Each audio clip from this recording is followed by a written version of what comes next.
మన ప్రభువును రక్షకుడైన యేసుక్రీస్తు నామంలో అందరికీ వందనాలు. దేవుని బిడ్డలారా, ఈ సమయంలో దేవుడు మీతో మాట్లాడటానికి దేవుడు ఎంతో కృప చూపుతున్నాడు. ఈరోజు మీతో నేను కొన్ని విషయాలు చెప్పాలని ఆశపడుతున్నాను. చాలామంది ఈ లోకంలో డబ్బు ఎలా సంపాదించాలి, ఎలా మేము ఐశ్వర్యవంతులం అవ్వాలి, ఎలా మేము ఆస్తికర్తలకు వారసులం అవ్వాలి అని చెప్పి చాలామంది ఈ లోకంలో డబ్బు కోసం, ఆస్తుల కోసం,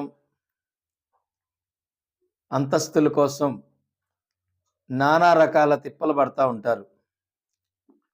ఎక్కడ చూసినా కూడా డబ్బు కోసమే ప్రయాసపడుతున్నారు.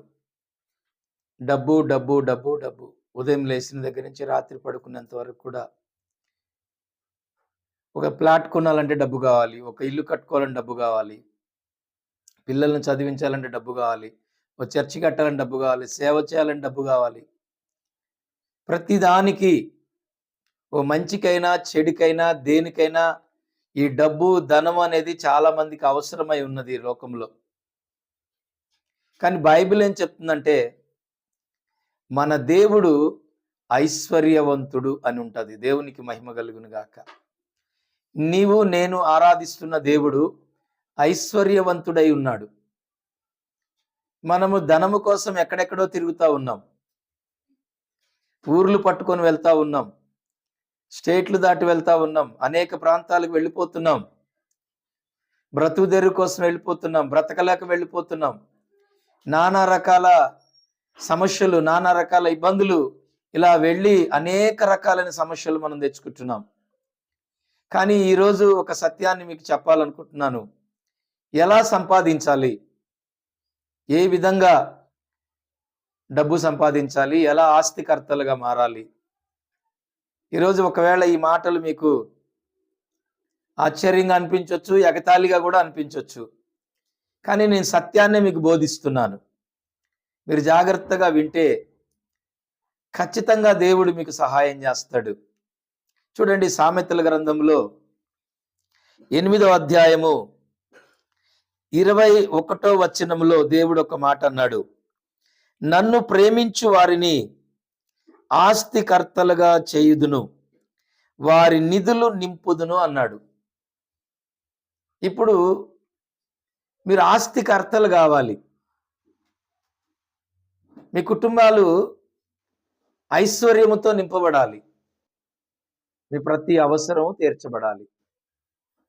మీకున్నటువంటి ప్రతి సమస్య నుండి, ప్రతి ఇరుకు నుండి, ప్రతి ఇబ్బంది నుండి మీరు బయటపడాలి. ప్రతి దానికి డబ్బులే కావాలి, డబ్బు అవసరమే.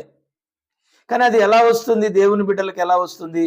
లోకస్తులంటే నానా రకాలైన తిప్పలు పడి, నానా రకాలైన పనులు చేసి, కొందరు కష్టపడి సంపాదిస్తారు, కొందరు మోసం చేసి సంపాదిస్తారు, కొందరు అబద్ధాలాడి సంపాదిస్తారు, కొందరు నానా రకాలుగా డబ్బులు సంపాదించడానికి నానా రకాలైన ప్లాన్స్ వేసుకుంటూ ఉంటారు. కానీ మరి దేవుని బిడ్డలు మరి ఇన్ని ప్లాన్స్ వేయడానికి వాళ్ళకు కుదరదు. ఎందుకంటే దేవుని వాక్యం చెప్తుంది, మీరు మోసము చేసి సంపాదించినటువంటి ధనము అది మీ పాడైపోవును అని ఉంటుంది బైబిల్లో. దేవుడు మోసం చేసి సంపాదిస్తూ ఒప్పుకోడు, అక్రమంగా సంపాదిస్తూ ఒప్పుకోడు, అబద్ధాలాడి సంపాదిస్తూ ఒప్పుకోడు. ఎక్కడైనా ఫ్రీగా వచ్చింది తీసుకున్నా కూడా అది దానికి కూడా దేవుడు ఒప్పుకోడు. మరి ఎట్లా వస్తుంది డబ్బు? మరి ఎలాగా, ఏ విధంగా రావాలి? ఏ విధంగా ఆస్తులు అంతస్తులు సంపాదించాలి? ఎలా గొప్పవారు కావాలి? ఏ విధంగా ఈ లోకంలో బ్రతకాలంటే ఒక అద్భుతమైన సులువైన మార్గాన్ని దేవుడు ఇక్కడ చూపిస్తున్నాడు. ఏంటి ఆ సులువైన మార్గం అంటే, ఆయన అంటున్నాడు కదా 21లో, నన్ను ప్రేమించు వారిని అంటున్నాడు. నువ్వు ప్రేమించు, అంతే, సింపుల్. నువ్వు దేవుణ్ణి ప్రేమించాలి. అదేంటి పాస్టర్ గారు, దేవుణ్ణి ప్రేమిస్తే ఆస్తులు వస్తాయా? దేవుణ్ణి ప్రేమిస్తే ఐశ్వర్యవంతులు అవుతామా? దేవుణ్ణి ప్రేమిస్తే స్థలాలు, పొలాలు, ఇళ్ళు, వాకిళ్ళు అన్నీ వస్తాయా? వస్తాయి. సమస్తాన్ని ఆయన ఇవ్వగలడు. ఎందుకంటే ఆయన అంటాడు కదా, నేను భూమికి ఆకాశములకు నేను సృష్టికర్తను. ఈ భూమిని, ఆకాశమును, ఆకాశములో ఉన్న వాటికి, భూమిలో ఉన్న వాటికి అన్నిటికీ ఆయన సృష్టికర్త. వెండైనను బంగారమైనను వెలగలిగినటువంటి ఏదైనా సరే సమస్తం భూమి మీద ఉన్నాయని ఆయనవే. మరి ఆయన్ని ప్రేమిస్తే ఆయన ఇస్తాడు. ఆయన్ని ప్రేమిస్తే ఆయన ఇస్తాడు. ఎందుకంటే ఆయనను నువ్వు సొంత రక్షకుడుగా నువ్వు అంగీకరించి ఆయన్ని ఎప్పుడైతే నీ హృదయంలోకి చేర్చుకుంటావో, ఎప్పుడైతే నీ హృదయంలో ఆయన నువ్వు పరిపూర్ణంగా నీ హృదయం అంతరంగంలోకి ఆయన చేర్చుకుంటావో, ఆయన నీతో ఉంటే అన్ని నీతో ఉన్నట్టే. యేసు నీతో లేకపోతే ఏమి లేనట్టే, జీరో. ప్రభు నీతో ఉంటే అన్నీ ఉన్నట్టే. ఎందుకంటే సమస్తం ఆయనవే కదా. ఈ లోకంలో ఉన్నవన్నీ ఆయనవేనాయ. ఆయన నీతో ఉంటే ఆయన అన్ని నీతో ఉన్నట్టే. ఈరోజు చాలామంది వారు వాళ్ళు కోలుకోలేకపోవడానికి, వాళ్ళు అభివృద్ధి చెందలేకపోవడానికి కారణం ఏంటంటే క్రీస్తు వారితో లేకపోవడమే. ప్రభువును వారు చేర్చుకుంటే గొప్ప కార్యాలు వాళ్ళు చూస్తారు. అందుకని అన్నాడు, మీరు నన్ను ప్రేమించండి, నేను మిమ్మల్ని ఆస్తికర్తలుగా చేస్తాను, మీ నిధులు నింపుతాను. ఒకరోజు ఏలియా దగ్గరికి ఒక ప్రవక్త భార్య వస్తుంది, మీకు తెలుసు.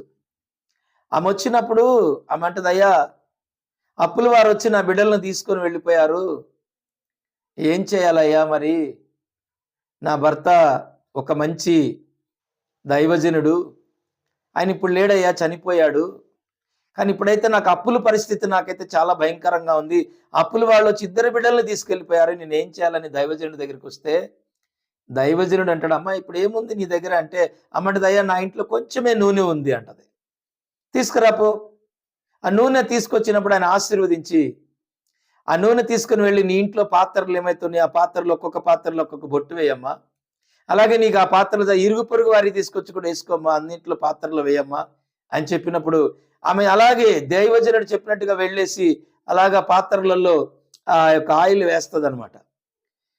ఈయన ఇక్కడ ప్రార్థన చేస్తాడు, ఈమె చెప్పినట్టు చేస్తుంది. దేవుని మీద విశ్వాసం, నమ్మకం, ప్రేమతో ఆ పని చేసినప్పుడు చూడండి, అక్కడ జరిగిన ఒక మెరాకల్ ఏంటంటే, ఆమె ఎక్కడైతే ఏ పాత్రలు అయితే నూనె వేసిందో ఆ పాత్రలన్నీ నూనెతో నిండిపోతాయి.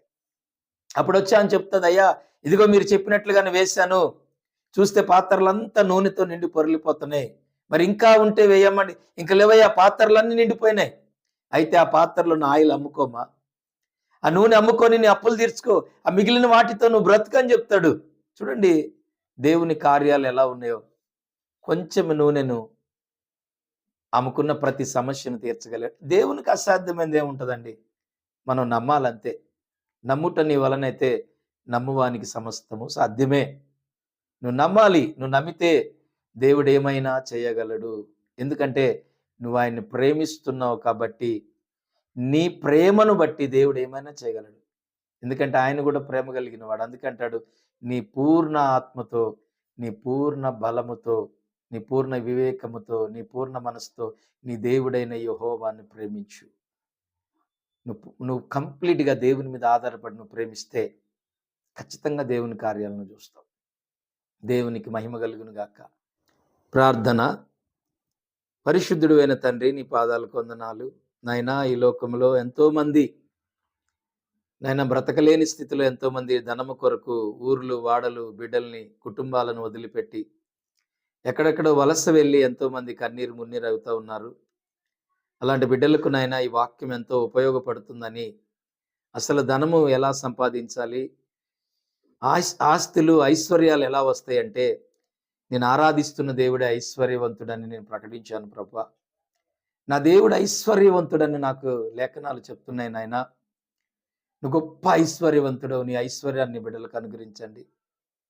ఈ లోకంలో నాయన ఎంతో మంది ఒక పూట ఆహారం లేక, వస్త్రం లేక, తలదాసుకోవడానికి ఇల్లు లేక, సరైన బిడ్డలకు చదువు లేక, జ్ఞానం లేక, వివాహాలు చేయలేక మరి ఎంతో మంది నలిగిపోతున్నారయ్యా, కృంగిపోతున్నారు ప్రభువా. అలాంటి బిడ్డలకు ఈ వాక్యం ఒక ఆదరణ కలుగు చేస్తుంది. అలాగైనా బిడ్డలు నీ సన్నిధిలో మోకరించి నిజంగా మనస్ఫూర్తిగా నేను ప్రేమించి వారికున్న ఇబ్బందుల్లోంచి వారు బయటపడలాగున నీ ఐశ్వర్యముతో వారి కుటుంబాలను నింపమని, ఆ యొక్క పేద విధవరాలు అప్పుల పాల్లో ఉండి వచ్చినప్పుడు వాళ్ళ కుటుంబంలో ఎలాగైతే మెరాకలు జరిగిందో, ఈరోజు ప్రతి కుటుంబంలో అలాంటి బాధ బంధకాల్లో ఉన్న బిడ్డల జీవితాల్లో కూడా మీరు కార్యాలు చేసి మీరు ఒక్కరే మహిమ పొందమని యేసు నామములో అడుగుచున్నాను తండ్రి. Amen, amen, amen. God bless you. అందరికీ వందనాలు.